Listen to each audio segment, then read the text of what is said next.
锅里加入多一点食用油，冷油下锅，把剁好的蒜蓉熬到金黄色。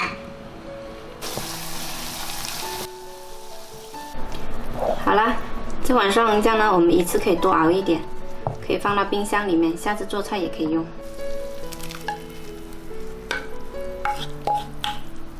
来给蒜蓉调一下味，加入几滴鱼露，搅拌勺盐，一点点白糖，一小勺生抽，然后给它搅拌均匀。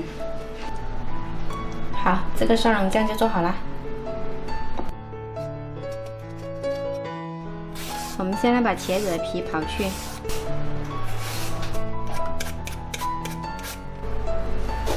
然后再来把茄子切成长条。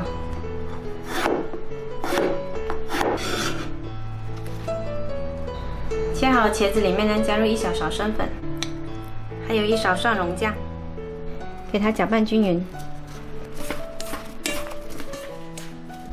搅拌好了之后，我们给它拿出来，码在盘子里。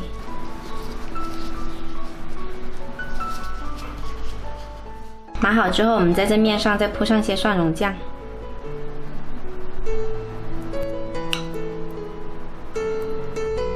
上面再放上些榨菜丝。再撒上少许姜丝。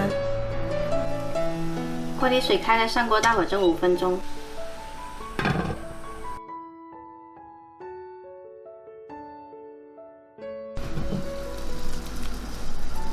蒸好了之后，我们再放上一些葱花，再来淋上热油。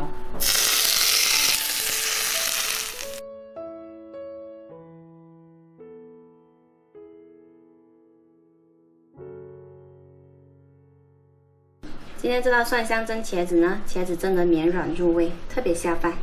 喜欢的话可以试一下。